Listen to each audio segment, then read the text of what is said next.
हर हर महादेव। प्रिय भक्तों, पिछले अध्याय में हमने देखा कि भगवान सदाशिव ने ब्रह्मा जी और भगवान विष्णु पर अपनी असीम कृपा बरसाई। उन्होंने दोनों का अहंकार दूर किया, उन्हें अपना प्रिय भक्त स्वीकार किया और सृष्टि की रचना तथा पालन का दिव्य दायित्व सौंपा। अंत में भगवान सदाशिव ने दोनों के मस्तक पर अपना कर कमल रखकर उन्हें आशीर्वाद दिया और अंतर्ध्यान हो गए। महादेव के अंतर्ध्यान होते ही ब्रह्मा जी और भगवान विष्णु बार बार शिव शिव का स्मरण करते हुए उन्हें प्रणाम करने लगे। लेकिन इसके बाद क्या हुआ? भगवान शिव के अंतर्ध्यान होने के पश्चात सृष्टि का कार्य किस प्रकार आगे बढ़ा? ब्रह्मा जी और भगवान विष्णु ने महादेव की आज्ञा का पालन कैसे किया और इस अध्याय में कौन सा नया दिव्य प्रसंग सामने आता है? आइए श्रद्धा और भक्ति के साथ प्रवेश करते हैं शिव महापुराण खंड 1 अध्याय 9। ओम नमः शिवाय। हर हर महादेव। जय शिव शंभु। स्वागत है आपका हमारे चैनल भक्ति सार 2009 में।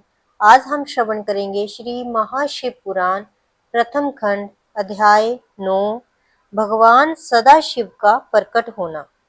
ब्रह्मा जी बोले, हे नारद, भगवान सदाशिव की आज्ञा पाकर विष्णु भी कुछ देर के पश्चात अंतर्ध्यान हो गए और उन्होंने संपूर्ण लोक को ब्रह्मांड से पृथक कर दिया। अस्तु, उन्हीं सदाशिव की कृपा से शक्ति को प्राप्त कर मैंने ब्रह्मांड अर्थात सर्वोत्तम सृष्टि को उत्पन्न किया। अब मैं तुमसे जीवों की उत्पत्ति का वर्णन करता हूँ कि वे प्रकृति और पुरुष द्वारा किस प्रकार उत्पन्न होते हैं। जब भगवान सदाशिव तथा उनकी परम शक्ति प्रकृति ने इच्छा की तो उनकी इच्छा द्वारा सर्वप्रथम बुद्धि की उत्पत्ति हुई। उस महत्व से अहंकार एवं अहंकार से सतोगुण, रजोगुण तथा तमोगुण की उत्पत्ति हुई। इन तीनों गुणों द्वारा पृथ्वी एवं आकाश उत्पन्न हुए। इसी प्रकार क्रमानुसार देवता, मनुष्य आदि जोनियों की उत्पत्ति हुई। फिर मैंने भगवान सदाशिव के चरणों का ध्यान धरकर सर्वप्रथम सनक, सनंदन, सनातन, संत कुमार एवं ऋभु एवं इन 5 मनुष्यों को उत्पन्न किया। ये सब भगवान सदाशिव का ध्यान करने के अतिरिक्त और कुछ नहीं जानते थे। इन्होंने मुझसे ये कहा कि हम लोग सृष्टि उत्पन्न करने का काम नहीं करेंगे।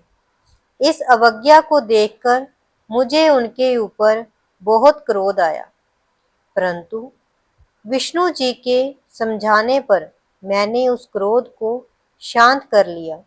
तत्पश्चात मैंने परिश्रम पूर्वक बहुत समय तक तपस्या की, परंतु जब उस तपस्या का कोई फल न निकला तो मुझे अपने मन में बहुत आश्चर्य हुआ। उस समय मैं भगवान सदाशिव की माया से ऐसा भयभीत हुआ कि मेरे नेत्रों से आंसुओं की बूंदें टपकने लगी। उस समय भगवान सदाशिव ने दयालु होकर मुझे सद्बुद्धि प्रदान की, जिससे मेरे हृदय में ये इच्छा उत्पन्न हुई कि यदि भगवान शूलपाणि ही मेरे पुत्र होकर जन्म ले तो संपूर्ण कार्य स्वयं ही सिद्ध हो जाएंगे।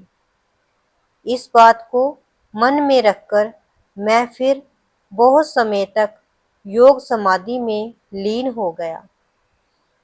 मेरी उस तपस्या से भगवान सदाशिव अत्यंत प्रसन्न हुए और सृष्टि की वृद्धि करने के लिए उन्होंने मेरी मोह के निचले भाग से अवतार लिया।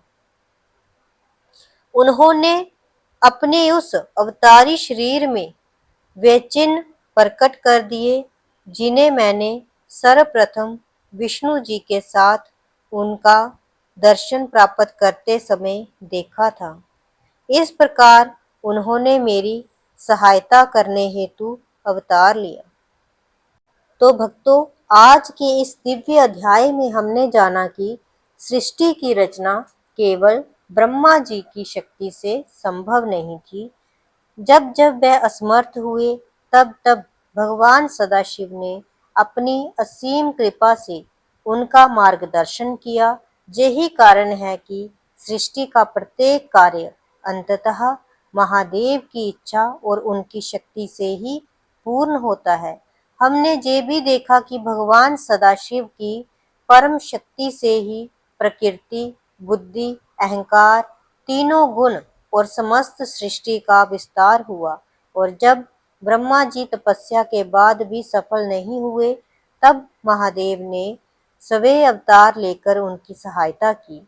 ये प्रसंग हमें सिखाता है कि जब प्रयास के साथ सच्ची भक्ति और भगवान पर पूर्ण विश्वास जुड़ जाता है, तब असंभव प्रतीत होने वाले कार्य भी सहज ही पूर्ण हो जाते हैं। लेकिन कथा यही समाप्त नहीं होती। आगे भगवान सदाशिव की लीला का एक और अद्भुत मोड़ लेती है। खंड 1 के अध्याय 10 में हम जानेंगे कि सृष्टि का विस्तार आगे किस प्रकार हुआ और महादेव की दिव्य योजना किस प्रकार संपूर्ण जगत के कल्याण का आधार बनी।